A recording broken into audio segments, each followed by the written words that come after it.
Hello everyone, hope you're doing well. There's a bunch of random things happening in War Thunder this weekend, and we start off with the Floats event. The Floats event is back. If you didn't know what the Floats event is, imagine that you have just an event that literally only has seaplanes in it. It's one of those crazy, hectic events that we used to have in War Thunder quite a lot, and hasn't been around for many, many years. And now, with so many more, I suppose, float planes in the game, you're going to have a bunch of them that you can bring in, which is pretty cool. So this event is going to go from the 26th of July until the 29th. You can't get anything out of it. There's no decals or decorations or anything, but I would highly recommend giving it a go, because it is just something that is different, and also a blast from the past, I think, is probably the best way of putting it.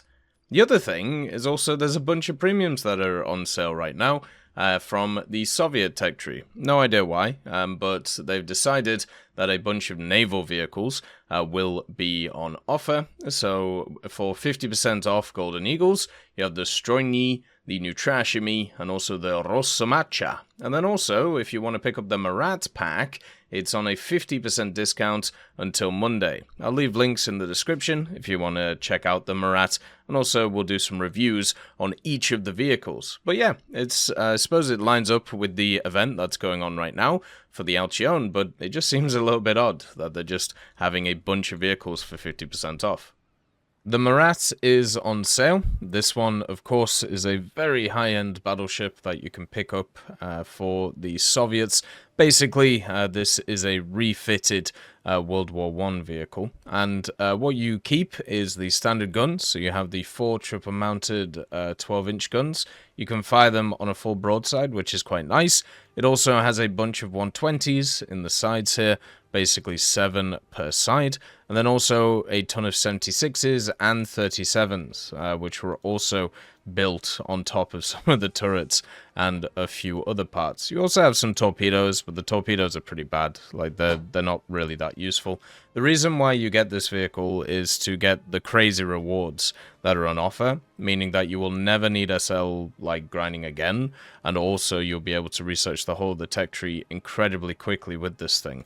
It's also really low in the water, which means that you have to be pretty accurate to hit the damn thing, which has always been quite nice for these types of First World War battleships, where because they have such a low silhouette, hitting them can be quite hard. It also means that their ammo is really low underneath the water, so it's very, very hard to hit them too, meaning that you have a pretty decent time with them. One of the things I will note about the Marat and also all of these other premium vehicles that are on offer, these are a step below what is known as meta.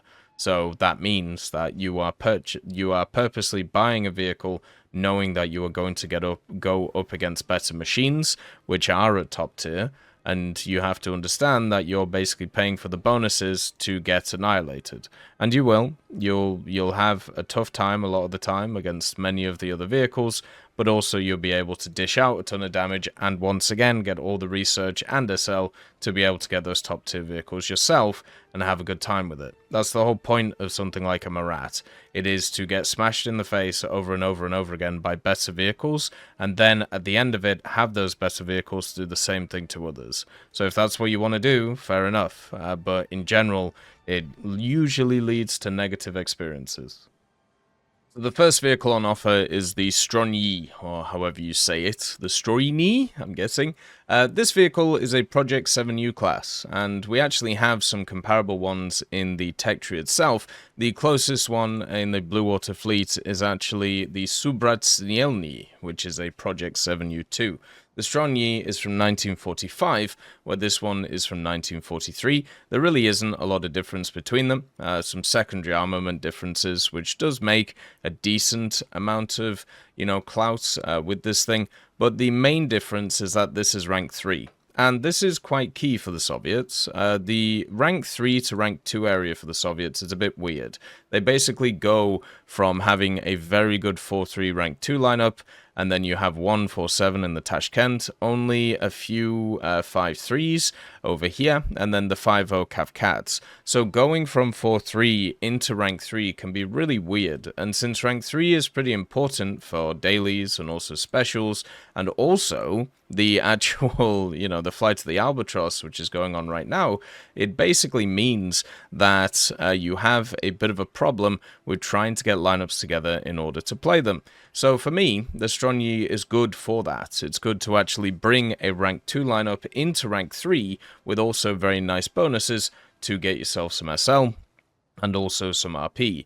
The vehicle has 4 130mm cannons, 2 singles on the front and 2 singles on the back. It also has a myriad of 76mm and 37s. These actually have a lot longer range than you may think, meaning that they'll just fire the whole game. There's a lot of these vehicles in the Soviet tree which have access to these. You can see here the Stroyny has 2 of them.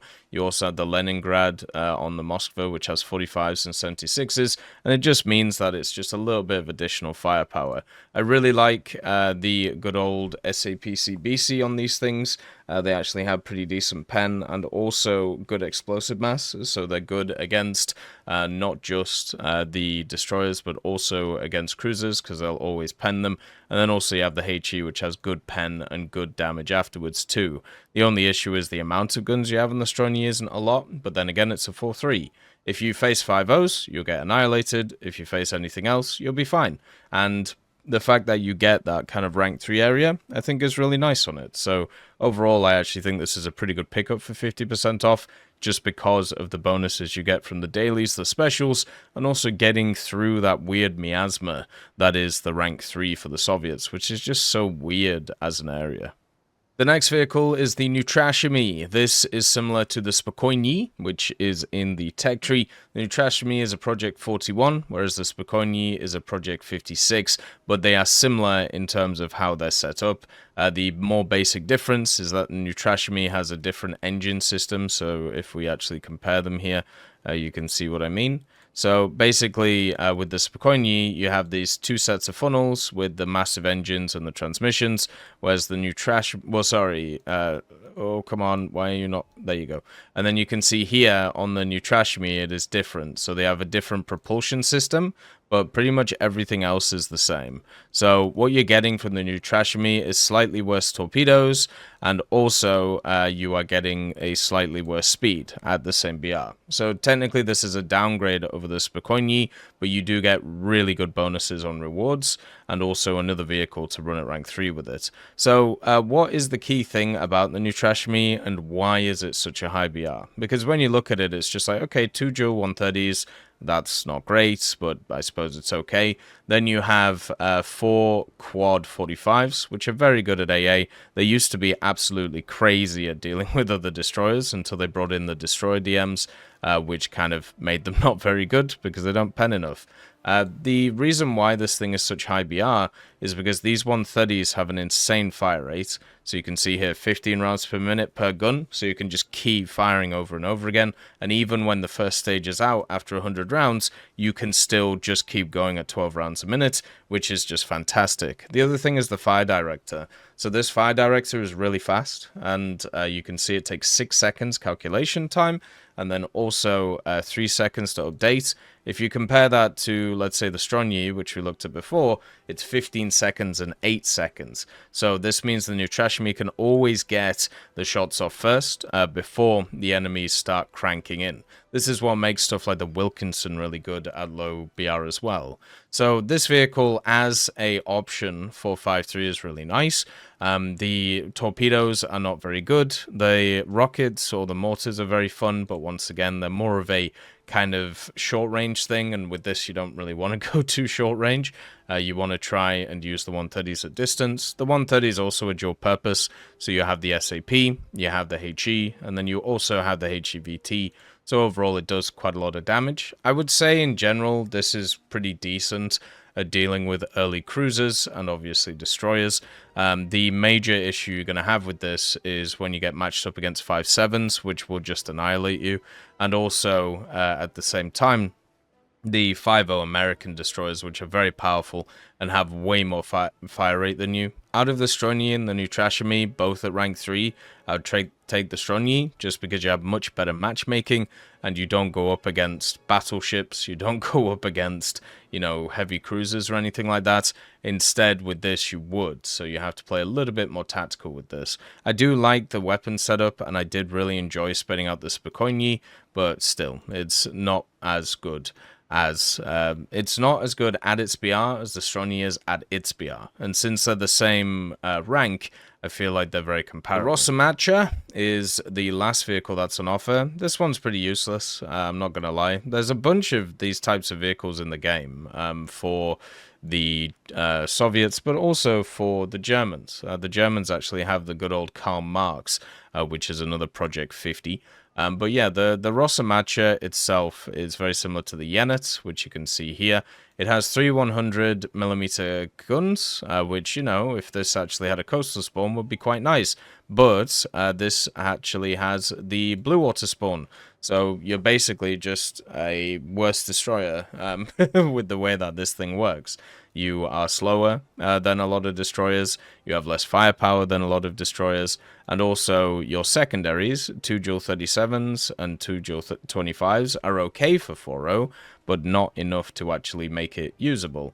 It also does have some torpedoes, but the problem with these is they're limited in range once again, so only 10 kilometers, so you have to get close to the enemy to deal with them, and unfortunately, this just gets hammered by it.